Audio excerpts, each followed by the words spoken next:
Hey, good morning. Happy Sunday, everybody. Um, Hoping to bring a message this morning with a little bit of enlightenment and hopefully to guide people on a path of how to best find your uniqueness as an individual. As an individual, that is a part of a whole. That because that's the key is to constantly remind yourself that we are a part of, not apart from. Because the moment that we have the mindset of apart from, well, then we transform uniqueness into special, and the term special is tainted with ego, right? We become very self-serving in our actions and our behaviors and selfish in our ways. So I never hide the fact that I am a recovering drug addict and alcoholic, and I'm coming up on 16 months clean, and I'm very proud of that. But for the majority of my life, and I'm 44 now, the majority of my life, I personified the definition of an alcoholic, which is an egomaniac with an inferiority complex. I was always torn between the thinking I was the greatest thing in the world and thinking I'm the world's biggest piece of shit. Always back and forth this struggle. Um, Never fully accepting myself and then synthetically covering all that up with drugs and alcohol because of the lack of self-acceptance. And that was the majority of my life. And in the moments that I was sober, I would transform or I would rely on religion to define myself and who I am. And here's the problem with a lot of what I went through. And by sharing this, hopefully it sheds a little bit of light on you becoming the fullest version of yourself. Is first of all understand how not special but unique that you are as a human being. The chances that you are even alive right now is 1 in 400 trillion, right? That's that the chances that a sperm found an egg and created a you is 1 in 400 trillion. Now, the chances of you winning the Powerball, just to kind of put that number in the perspective, is 1 in 292.2 million, right?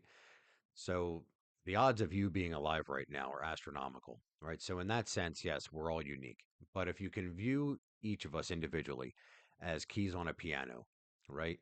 Um, no key on a piano is any greater value or any less value than the next key, and each key plays its own note, its own tune, right? But it takes the entirety of the keyboard or of the piano to be in tune for the piano to play appropriately, right? To be able to play a piece beautifully. And that's how we are as humans, right? Each of us are a key on a keyboard that's just trying to get in tune. And one of the biggest mistakes that I made in my life was trying to mimic somebody else's tune because I couldn't tune myself, right? I would idolize certain things that I would see on TV or people in my life or even my parents, and I would just try to emulate that because of my own level of being uncomfortable within myself and that, learning how to tune myself in. Um, so how do we do that, right? What are the steps that we can achieve to do that? Um, Understand that within each and every one of us, there are essentially three people. Okay, there is your negative self-image, right? There is your pretend self, and then there is your actual self. So your negative self-image, this is you with all of your baggage, all of your regret, your past failures, your mistakes, your embarrassments in life, the guilt that you have suppressed, the traumas that you can't get over, right? This is your negative self image. It's the stuff that you don't want anybody else to see. Okay. Then there's your pretend self. This is the version of you that you want everybody else to think of when they see you. This is the version of you that you express to the outside world. This is the Facebook version of you. All right. And then there's your actual self. And this is who you actually are at this present moment in time. Not who you were, not who you're going to be, but who you actually are in this present moment in time. Um, the problem is that we are so afraid of the negative self-image that we live an entire lifetime with the pretend self, and we never actually get to figure out who we are in the present moment in our actual self. All right. So how do we eliminate those two? How do we eliminate the negative self-image, and how do we eliminate this pretend self and come into our actual selves? Right. For me, I took the path of present moment mindfulness. And when I say mindfulness, what do I mean by that? I mean thinking about your thoughts. All right. Because when you become hyper aware of your actual thought processes and the way that you think, that's when you can really get in tune with yourself. Right. Because when I started doing this, what I came to find out was that I was never in the present moment. Okay.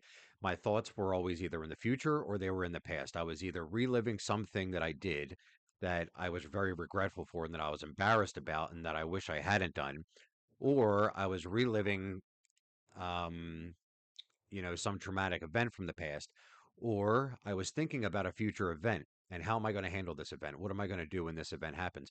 And that event may or may not even occur, right? So that's a waste of energy.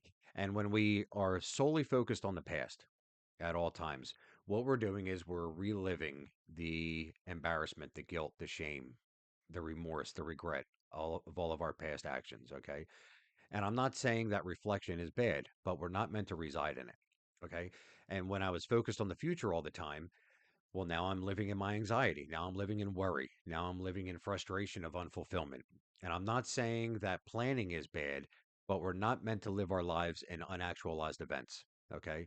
Very rarely are we actually thinking in the present moment, but yet that's the only place where we exist is in the here and now and in the present moment. So why are we rarely here? Is the question, right? Why are we rarely here? So what I wound up doing was embarking on a path where I had to eliminate everything, and it started off with, like I said, mindfulness. All right, and then once I became mindful and I began going into a pattern of thinking about my thoughts constantly, then I had to forgive myself. Right, all that shit that I did in the past, it's not worth holding on to. It's not. I had to forgive myself and I had to make amends where amends had to be made. All right. All the stuff that's in the future, I had to let go of because I don't know what's going to happen in the future. I could walk out of my front door and get hit by a bus, after I'm done making this video. So we don't know. Tomorrow is not guaranteed. All we really have is right here, right now. Right. And when we can stay focused on that, um, you know, everything from, you know, cleaning your bathroom can become a beautiful moment when we are staying solely focused on the present moment, our emotions in the present moment. Um, so living the life of a drug addict and an alcoholic, I was living an entire life with the wrong emotion placed on everything, you know? So if my entire past is nothing but an accumulation of present moments, right? And I am always in a state of, being high or being drunk. Well, now I'm going through life and I'm placing the wrong emotion on all of my memories, right? So it was a process. It was a big process. I really had to start from the beginning and go through everything and reanalyze my entire life and before I could forgive myself and then come into a place of self-acceptance, right? And then once I came into a place of self-acceptance, well, now I'm having an actual true expression of my character out into the world, right? And then we come into a place of contentment, right? And contentment is a wonderful thing. We're guaranteed in this country of America the pursuit of happiness, but we're not guaranteed that's it's a pursuit. We're not actually guaranteed contentment. All right. The thing about contentment is you can't take away contentment. Contentment and gratitude are interlaced with one another. If we actually look at that word happiness, right, it's derived from the word happenstance, which comes from the word circumstance. And that's a very common misconception in this country is that our happiness is intertwined with and derived from our circumstances. And that's not true because circumstances are temporary, right? And if your happiness is completely reliant upon your circumstances, your happiness is also going to be temporary, right? So we need to come into a place of contentment. I am okay with this present moment. I am okay with who I am in this present moment. I am okay with the way that I perceive the world in this present moment, right?